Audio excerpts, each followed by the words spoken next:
வணக்கங்க. இன்றைக்கி பாசிப்பருப்பு பாயசம் எப்படி பண்ணுறதுன்னு பார்க்கலாம். அதுக்கு தேவையான அளவு பாசிப்பருப்பை நல்லா கழுவிட்டு குக்கரில் வச்சு 3 விசில் விட்டு எடுத்துக்கலாம்.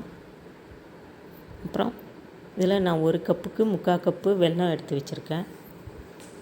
இதை நல்லா தண்ணி ஊற்றி கரைச்சி வடிகட்டி எடுத்து வச்சுக்கலாம். ஆமாம், இப்போது தேங்காய் பால் எடுக்கிறதுக்காக 2-3 ஸ்பூன் துருவின தேங்காவை மிக்ஸி ஜாரில் சேர்த்துக்கிட்டு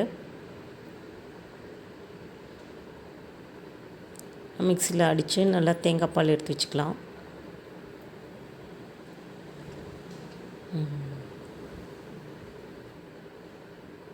எந்த அளவுக்கு முடியுமோ அந்த அளவுக்கு நல்லா நசுக்கி பிழிஞ்சு 2-3 முறை அடித்து எடுத்து வச்சுக்கலாம்.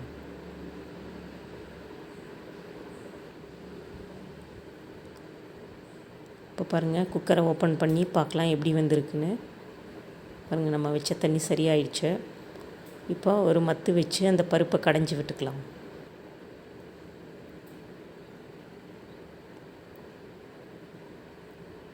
அவ்வளோதான், நல்லா கடைஞ்சாச்சு.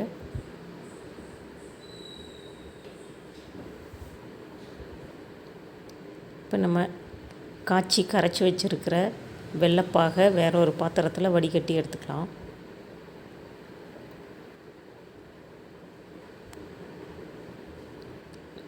அரைச்சி வச்சுருக்கிற பருப்பையும் அதோடு சேர்த்து நல்லா கொதிக்க விடலாம்.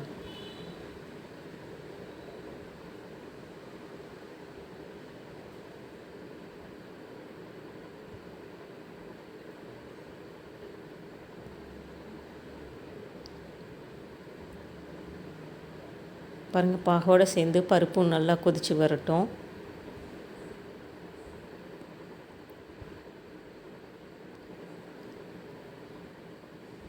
இப்போ இந்த ஸ்டேஜில் நம்ம எடுத்து வச்சுருக்கிற தேங்காய் பாலை சேர்த்துக்கலாம்.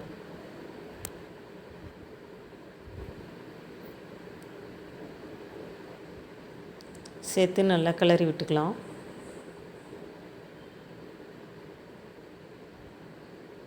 நமக்கு எந்த அளவுக்கு தேவையோ அந்த அளவுக்கு சேர்த்துக்கலாம்.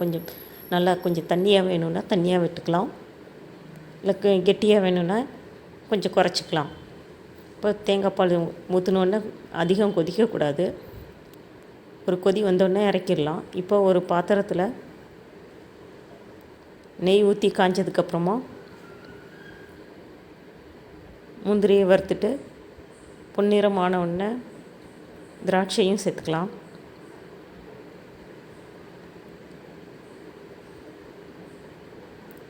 இப்போ அதை எடுத்து பாயசத்தில் நம்ம சேர்த்துக்கலாம். இப்போ ஏலக்காய் தூளையும் சேர்த்துக்கலாம். அவ்வளோதான், பருப்பு பாயசம் தயார். இதை சூடாக ஆறுனதுக்கப்புறம் உங்களுக்கு எப்படி தேவையோ அப்படி சாப்பிட்டுக்கலாம். உங்களுக்கு வீடியோ பிடிச்சிருந்ததுன்னா ஒரே ஒரு லைக் மட்டும் கொடுங்க. நீங்களும் இதே மாதிரி செஞ்சு பாருங்கள்.